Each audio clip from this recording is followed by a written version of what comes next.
On est de retour. On est là. On a réussi à faire un épisode et maintenant on est là pour le deuxième. Hein? 2 épisodes, ça commence à devenir... C'est sérieux, c'est sérieux. Le suspense est réel. Ouais. Bienvenue à Tout le monde s'en fout, épisode 2. Intégration ou assimilation. Ouais.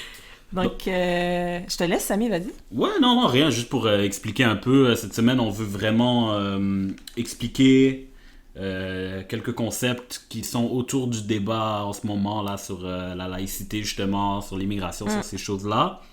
Puis donc, ça va être important de définir de quoi on parle, de qui on parle, comment est-ce qu'on veut intégrer à quoi. Donc, c'est ça, on veut répondre un peu à ces questions-là. Donc, c'est une suite un peu logique du premier épisode, notamment parce que plusieurs d'entre vous nous ont fait le commentaire. D'ailleurs, on vous remercie de nous avoir envoyé des commentaires et des critiques. Je ne vais pas tous vous nommer, tous et toutes vous nommer, mais merci beaucoup, c'est super apprécié. Mais certains et certaines d'entre vous ont dit que c'était un peu trop court. Donc, on n'avait pas le temps de développer nos idées. Je crois qu'on va garder le même format, Samy. 30 minutes quand même pour les prochains épisodes. Oui, pour l'instant, mais on continue dans la même lignée du dernier épisode. Donc, c'est comme un part 2. Ouais, pour l'instant, c'est ça. On veut regarder plus pour améliorer la structure. Puis quand on va être satisfait de notre structure, ben là, on va augmenter dans la durée s'il y a lieu. Ou faire des épisodes en plusieurs parties qui permettraient d'augmenter la durée sans que ça soit trop long non plus à écouter. Exactement. Et aussi, un autre petit commentaire. Il y a eu quelques erreurs ou coquilles qui ont été faites, notamment de ma part. Surtout de ma part, en vrai, dans le premier épisode. Donc, on va faire une publication sur Facebook avec les rectifications. Et aussi, on vous avait promis sur Facebook de vous mettre une playlist et peut-être une petite liste de références. On n'a pas oublié. J'ai juste été un peu débordée cette semaine. Mais on va faire ça. Donc, pour ceux et celles qui nous suivent pas sur Facebook, la page Tout le monde s'en fout. Allez, like! On est là. On est là. Bientôt sur Insta. What's up? Ouais, on va checker comment ça va. Ouais, c'est ça. Donc, pour les Sujet modèles... Ouais, vas-y. Non, vas-y! Ok, donc c'est ça. Donc, on veut déjà parler des modèles. Tu sais, on compare souvent le Québec et la France dans ce débat-là de comment on gère l'immigration, c'est quoi notre culture, notre identité. Mais déjà, il faut savoir qu'il y a des conceptions très différentes de c'est quoi le vivre ensemble entre le Québec et la France. Donc la France s'est bâtie sur un modèle républicain.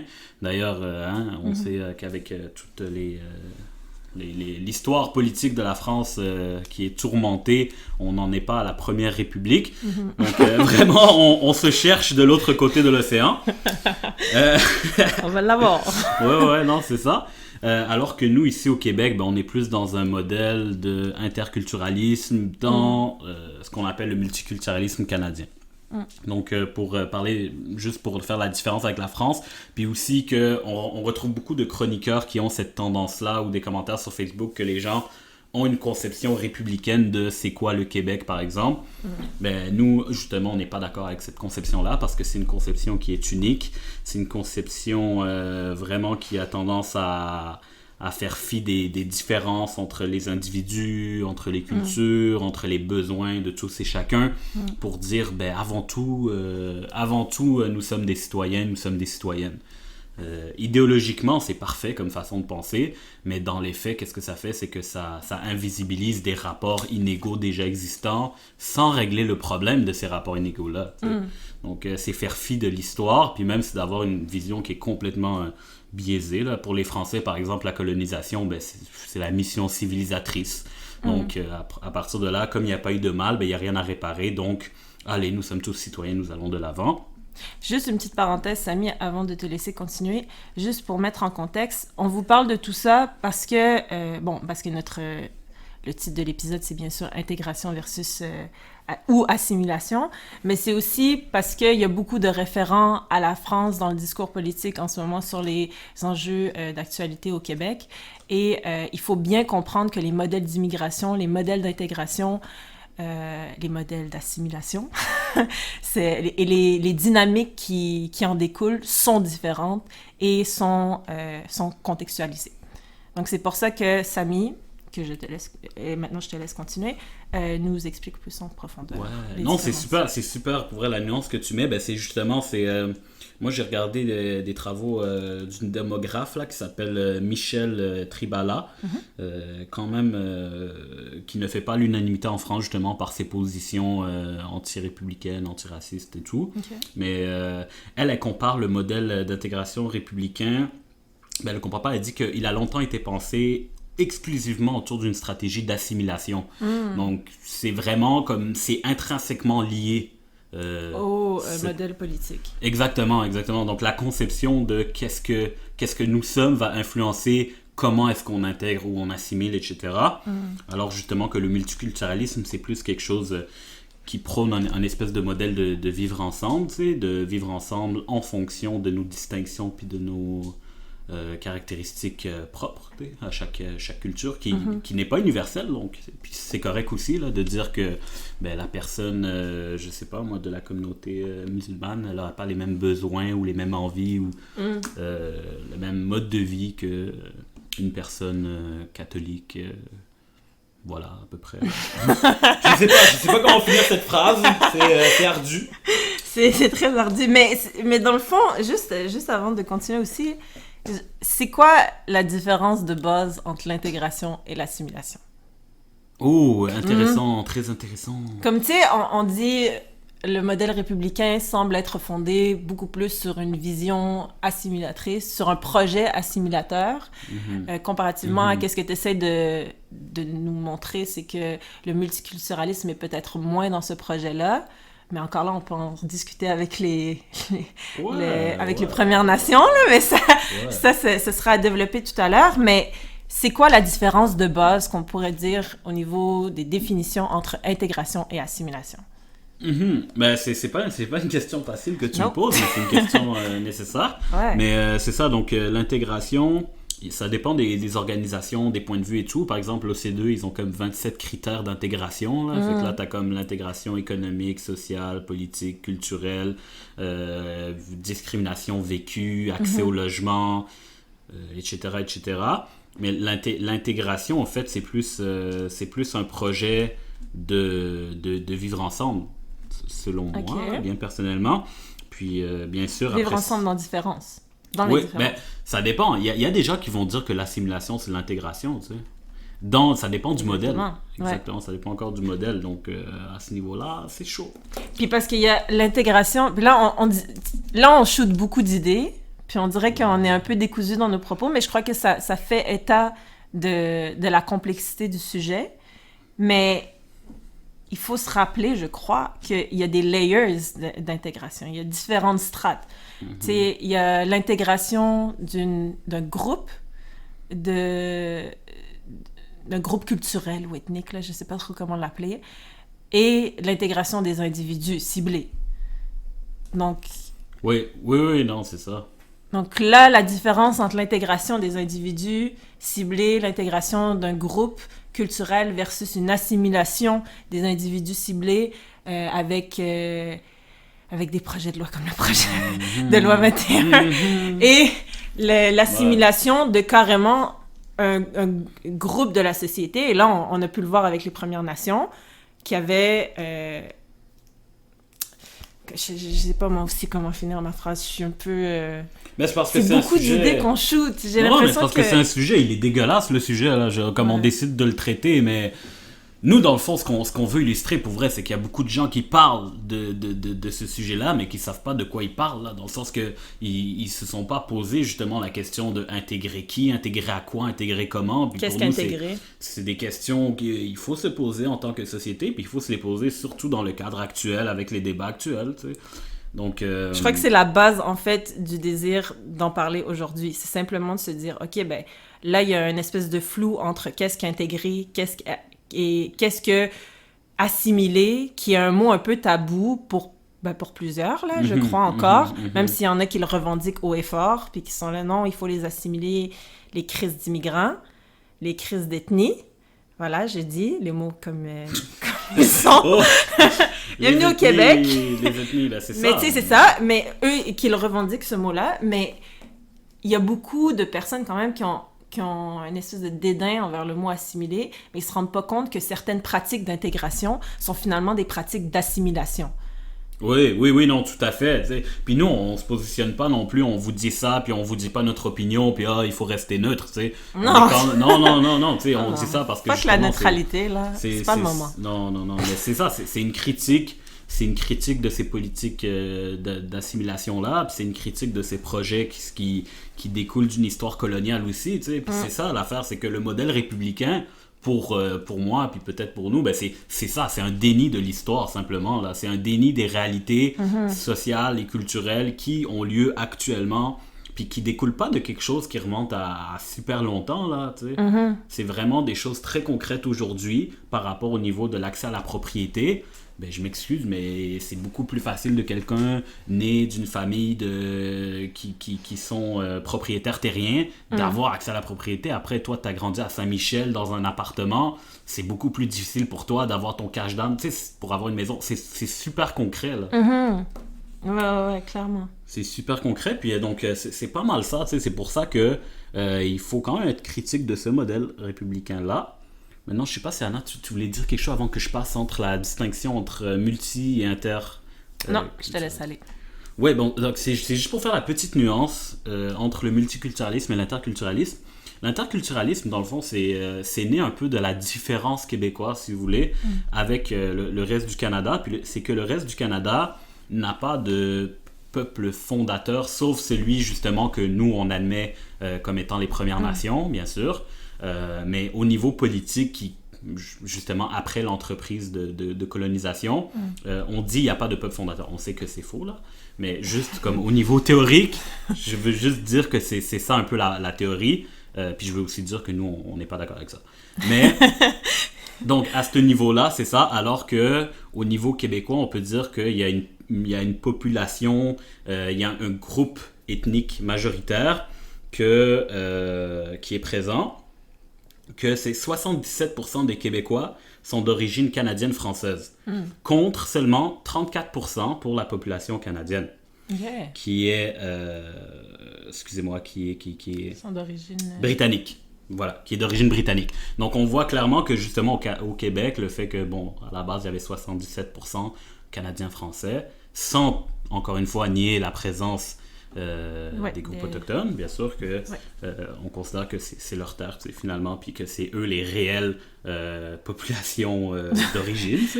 Ça c'est juste logique, mais en tout cas apparently not for some people. Oui, donc c'est pour ça que l'interculturalisme se distingue du multiculturalisme, que le multiculturalisme est plutôt dans le laisser-faire, dans la cohabitation commune, puis il y a beaucoup moins un sentiment d'appartenance ethnique, tu sais, ou culturelle, que l'interculturalisme, qui s'exprime notamment par le fait francophone. Donc pour vrai, je n'irai pas comme vraiment plus loin là-dessus. Je pense que j'ai quand même mis des distinctions, puis c'est pas là-dessus le thème. Mais c'est juste pour rappeler les différences. Ouais, mais c'est pour donner des bases de définition, pour qu'on s'entende sur les termes du débat. Les termes du débat. Parfait. Sérieux, on vous a dit, on essaie quelque chose là. Donc on est là, mais on essaie. Ça va. On veut parler justement d'un sujet d'actualité, mais en même temps, on veut en parler bien, quoi. Genre, il y a beaucoup de gens qui en parlent, on dirait il y a des... Je sais pas, il y a des concepts qui sont pas bien compris ou quoi que ce soit, puis on prétend pas non plus posséder la vérité, c'est juste qu'on essaie d'amener un peu de contenu. Mais d'ailleurs, juste une petite parenthèse, Jade Almeida, qui est une chroniqueuse à la radio Néo-Québec, a fait une chronique cette semaine sur la laïcité, où elle a commencé sa chronique en disant ça, et je trouve que c'est important, sachant que tu viens de donner quelques définitions. Elle dit, on utilise le terme laïcité à tort et à travers, sans jamais le définir, comme si c'était... Puis c'est vrai que c'est un mot valise, mais c'est comme si il y avait une espèce de consensus dans la société québécoise de qu'est-ce que la laïcité et comment elle devrait transparaître dans les lois. Alors que on ne sait pas, parce qu'on comprend même pas entre nous, on s'entend pas plutôt. On s'entend pas entre nous sur qu'est-ce que la laïcité. Donc c'est important de juste clarifie des choses. Voilà, je te laisse. Ok, Ouais. j'arrête de parler. Ouais, non, on prend le temps, puis non, clair. Ouais. Puis juste pour boucler la boucle c'est ça, de cette critique du modèle républicain, c'est qu'il y a un lien à faire avec les commentaires sur les réseaux sociaux. Par exemple, moi j'ai vu cette semaine quelque chose, là, c'était une image d'une femme catholique, une sœur, tu sais, habillée en noir, Ouais.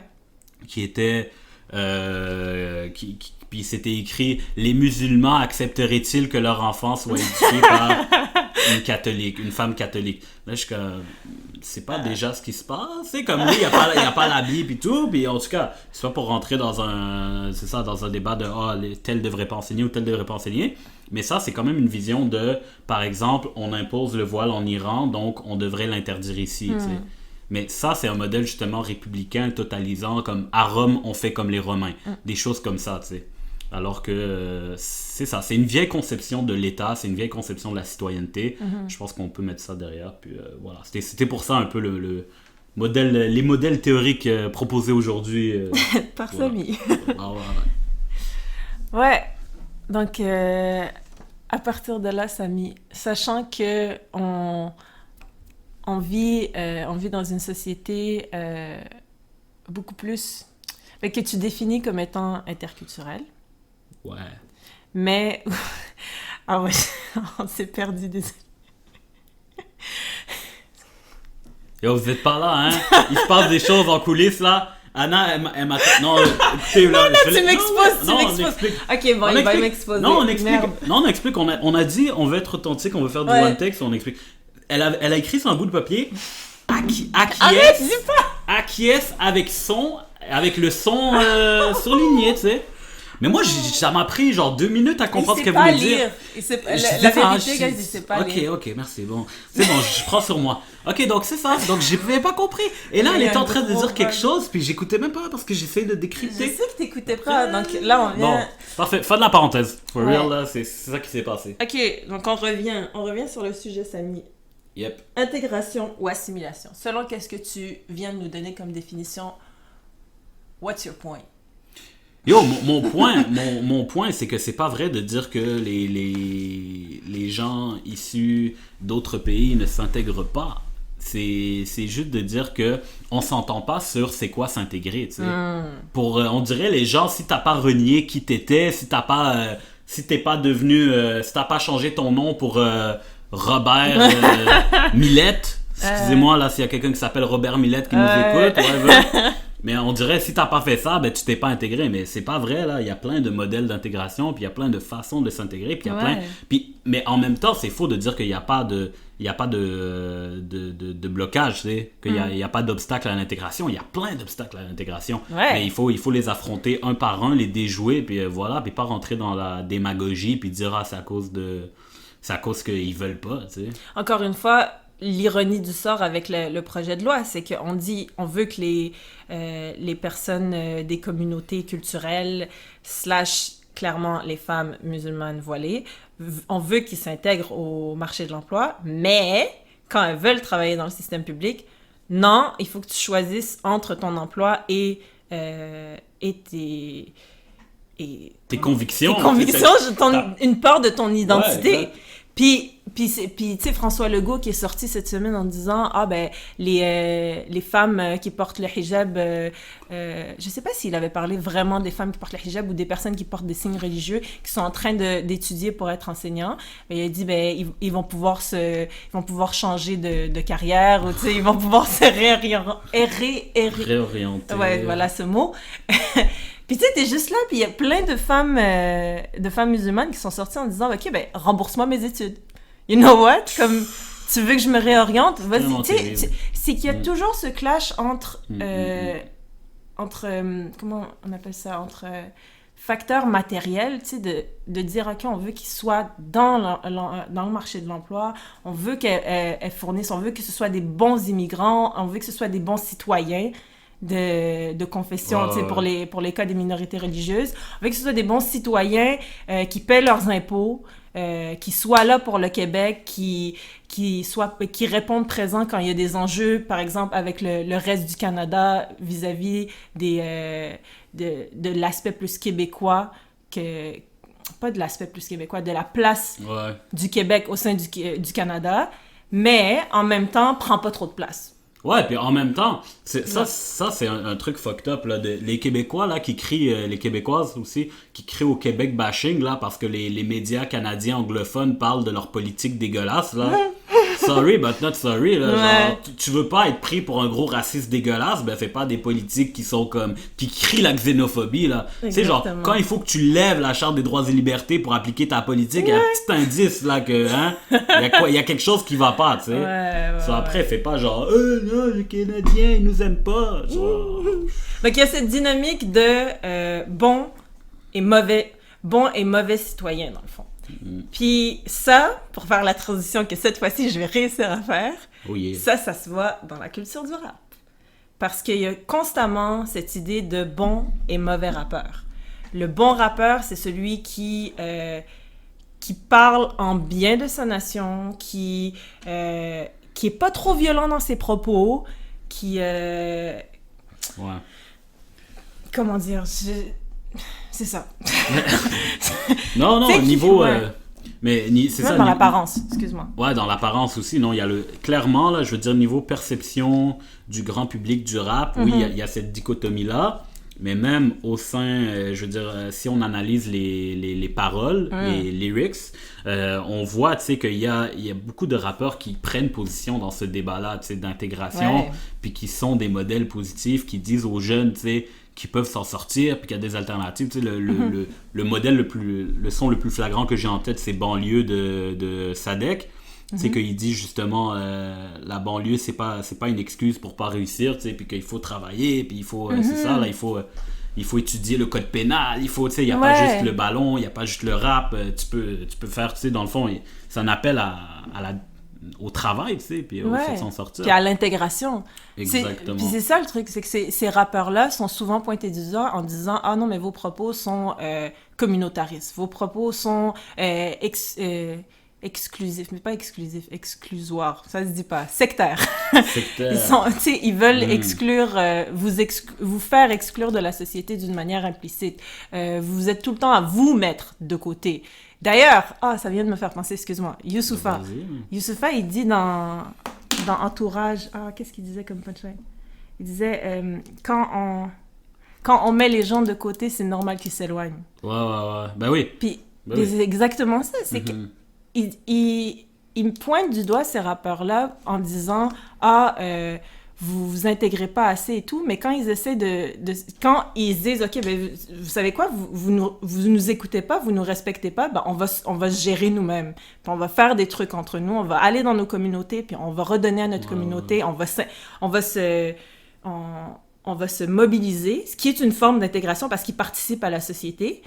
Mais là, non, pourquoi vous êtes tout seul? Pourquoi vous êtes non mixte?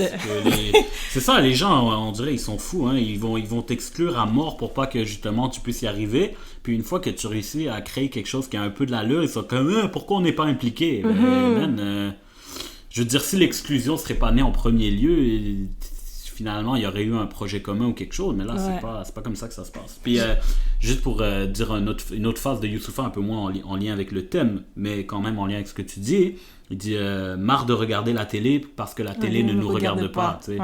Ben, ça, c'est vrai, même. Tu regardes le paysage culturel au Québec ou même pareil en France, ben ouais, quoi, ils sont où? Elle est où la diversité, tu sais? Ouais, exactement. J'ai retrouvé le passage complet de Youssoupha dans Entourage. Il dit « La France ne reconnaît pas les communautés, mais nous traite comme telles. Quand les gens sont boycottés, forcément ils se lassent. Quand on met les gens de côté, forcément ils s'éloignent. C'est pas les lois qui font les hommes, c'est l'inverse. » Magnifique. C'est juste magnifique. Et ça fait tellement un lien avec le sujet parce que c'est ça le modèle républicain. Il ne reconnaît pas l'existence des communautés. Et c'est très grave comme vision parce que ça fait en sorte notamment que il n'y a pas de statistiques qui sont recueillies sur ces mêmes communautés-là. Il n'y a pas de programmes d'intégration qui sont recueillis, qui sont mis en place pour ces communautés-là. Il n'y a pas d'effort de la part de l'État pour intégrer ces communautés-là, parce que l'État ne les reconnaît pas. L'État ne reconnaît pas qu'il a précarisé ces gens. L'État ne reconnaît pas qu'il a colonisé ces personnes. L'État ne reconnaît pas qu'il a importé du cheap labor, puis qu'aujourd'hui, ces gens-là se retrouvent dans des blocs. Tout ça, c'est un déni complet, total de l'histoire. Ouais. Total et complet. Donc, à partir de là, ce modèle-là, pour moi, il repose sur un mensonge. Puis juste pour revenir au contexte québécois, moi, je crois que c'est vraiment important de mettre l'accent sur le fait que, puis au-delà de la culture du rap, où il y a des rappeurs des Premières Nations, comme Samian, ou récemment, il y a Quentin Kondo, j'espère que je prononce bien son nom, qui sont des rappeurs qui s'impliquent dans leur communauté de un, mais qui ont un message fort, puis qui essayent de rassembler. Mais quand on voit toute l'histoire colonisatrice du Canada et du Québec, avec des personnes qui... Première Nation, ça sort pas de n'importe où à ce terme, hein. C'est qu'ils étaient là avant. Wow. Puis où est-ce que je voulais en venir avec ça? Quand c'est des personnes que c'est leur terre, et puis on leur demande de s'intégrer, premièrement, il y a eu tout le projet assimilateur là, avec les pensionnats, avec les prisons ouvertes que sont les réserves, avec l'appropriation culturelle des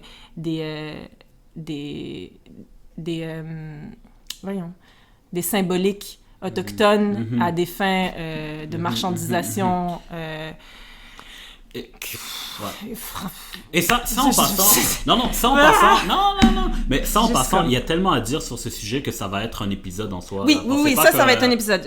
Ça, j'y tiens. C'est pas une parenthèse dans un sous-sujet. Vraiment pas, on va aborder ça plus. Mais tout ça pour dire que il y a une grosse hypocrisie dans le projet d'intégration.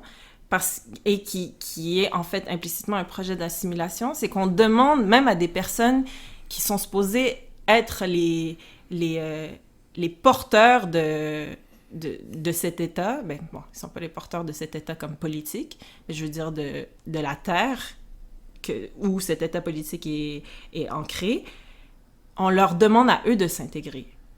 Donc il y a une espèce d'ironie complète qui se crée dans... Je sais pas... Voilà. Non, mais moi... That was just a thought. Food for thought.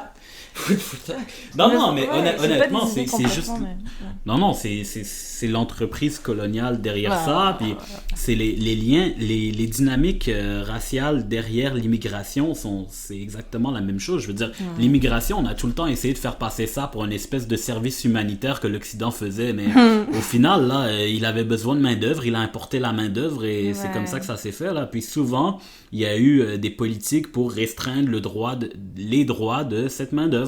Comme par exemple les Asiatiques, quand il a fallu construire le chemin de fer au Canada, au début, je dirais pas de date, je suis vraiment pourri avec les dates, mais je sais qu'il y avait des programmes qui empêchaient les Asiatiques d'avoir accès à la citoyenneté canadienne parce qu'on voulait pas déformer le paysage ethnique et culturel du pays, tu sais, parce qu'ils savaient que ça en prenait pas mal pour construire un chemin de fer, mais on voulait pas la contrepartie. Même chose aujourd'hui avec les programmes de travailleurs étrangers temporaires, tu sais. On importe de la main-d'œuvre, on dit « Ah non, mais c'est juste temporaire ». Mais c'est faux, c'est permanent. Depuis l'instauration de ces programmes, je pense mi-80, 1985 peut-être aujourd'hui, ça a juste augmenté en demande, cette main-d'œuvre-là. Et ils reviennent à chaque année, mais non, toi, t'es pas assez bon pour être Canadien, t'es pas assez blanc. Mais c'est ça, puis tous les projets, il y a tellement de projets politiques au Québec et au Canada qui ont été comme ça, qui ont eu lieu sous cette logique-là. Puis bon, le projet souverainiste, je veux dire, puis on se rappellera des belles paroles de Parizeau, hein, qu'ils ont perdu... l'argent, le vote ethnique. Et ils ont perdu le vote à cause de l'argent puis le vote ethnique. Puis ça fait état, et encore une fois, je fais une petite transition avec la culture du rap, c'est que les rappeurs, quand t'as des locaux-locasses qui disent « Libérez-nous des libéraux », puis cette chanson-là est reprise partout, puis elle est prise comme une hymne à la libération du Québec, mais que t'as des rappeurs comme Sans Pression qui fait une chanson carrément Québec libre, où il remercie le Québec de l'accueillir, puis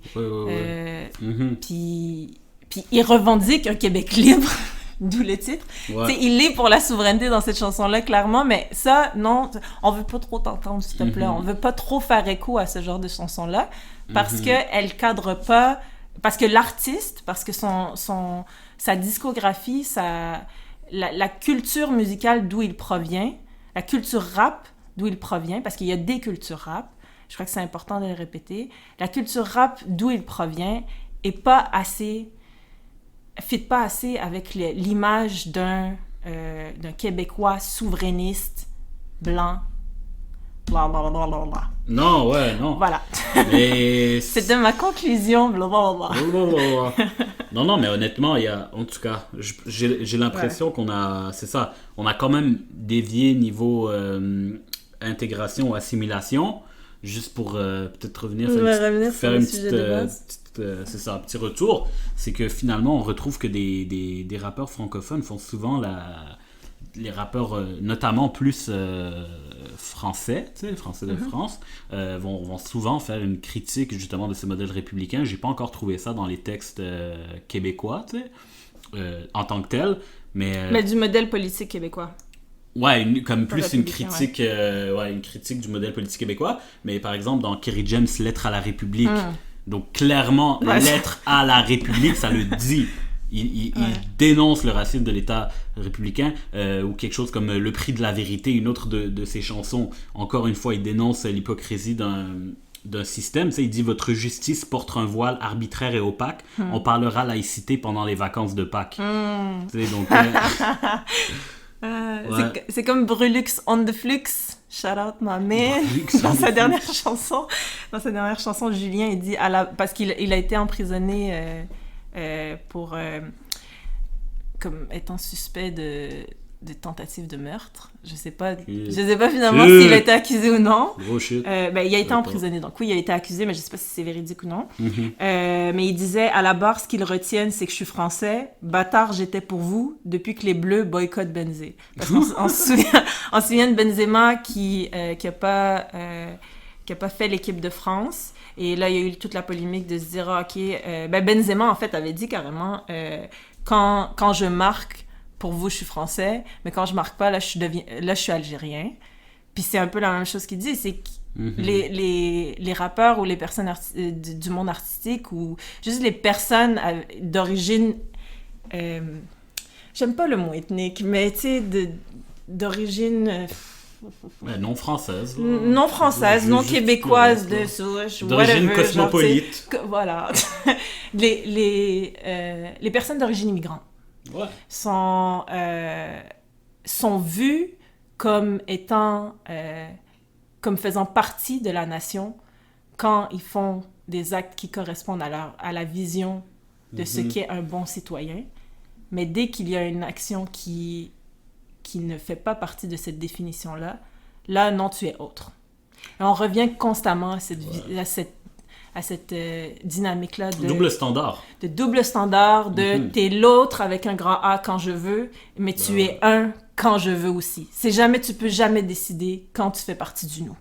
Non, exactement. Puis ça, cette critique-là, elle se retrouve même dans le système de justice où un immigrant, par exemple, il y avait le projet de loi, là, il est tombé, mais au Canada, antiterroriste, qui faisait en sorte que un immigrant qui était impliqué ou qu'on pensait impliqué dans un acte terroriste, ben, il pouvait perdre sa citoyenneté. Tu sais, on pouvait faire perdre la citoyenneté d'une personne, alors qu'un Canadien natif, ben, lui, on peut pas lui faire perdre sa citoyenneté parce que finalement, on a une approche raciale dans le sang. Tu sais.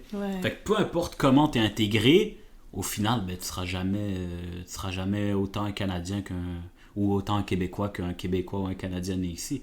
Indépendamment... Mais pas juste né ici. Indépendamment de... Pas juste né ici, parce que, je veux dire, il y en a plein qui sont d'origine de parents qui ont immigré ici et qui sont nés ici. Mais ils sont pas assez blancs. Ouais, mais ces gens-là, au niveau... Non, c'est ça, moi, je t'ai plus rendu au niveau judiciaire, juridique, si tu veux, légal. C'est que finalement, il y a deux classes d'individus, puis ça se définit par le sang, tu sais. True. Fait que c'est pour ça. Donc, déjà, on a franchi le cap des 30 minutes. On est rendu à peu près, je sais par là, j'ai pas bien parti le timer. C'est écrit 34-10, mais d'après moi, on est plus à 35 quelque chose. Mais donc, je crois que on va arrêter ici pour cet épisode. Mais ce n'est que partie remise. Encore une fois, on a abordé plusieurs angles d'attaque qu'on va réaborder plus profondément au fil des épisodes. Donc, restez connectés. Et pour finir, juste des petits shout-outs. Premièrement, pour moi, c'était important de dire que PNL ont sorti leur album. OK, Samy? OK. Le 5 avril, PNL ont sorti leur album. PNL, on est là. Et Zola aussi a sorti son album. Et cette semaine aussi, Sarah May a sorti son album, artiste québécoise, rappeuse québécoise. Super intéressant. Son album est très très bon. Je vous conseille d'aller l'écouter. Il s'appelle Irréversible. Et sinon aussi, un remerciement à Sofiane, qui est le rappeur, qui l'entendra jamais probablement. Mais c'est la musique d'intro de notre podcast vient de ses chansons qui s'appellent Tout le monde s'en fout. Donc, on lui a un peu volé pour l'instant. Si jamais un jour on est rémunéré par qu'est-ce qu'on fait, on lui donnera de l'argent, mais pour l'instant, j'y crois pas. On le remercie de sa philanthropie. Ouais. Moi, est-ce que je peux faire un shout-out aussi? Of course you can. Ok. Je voudrais juste faire un gros shout-out au peuple algérien qui se bat, qui a réussi à déloger un tyran. Tahiyat des aides. Mais c'est pas fini. Non, pas du tout. Fini. Mais c'est juste pour vous dire, vous avez tellement réussi que même le maire de Chambly, Denis Lavoie, a démissionné. Il a eu peur du mouvement. Je me dis, un tyran pour un autre. Donc, félicitations, Abdelaziz Bouteflika, Denis Lavoie. Mais vous êtes bien partis, hein, honnêtement. Révolution du sourire. Hey. Donc, merci et on se voit au prochain épisode qui va s'intituler Woman Stand Up. Stay tuned. Oh yeah.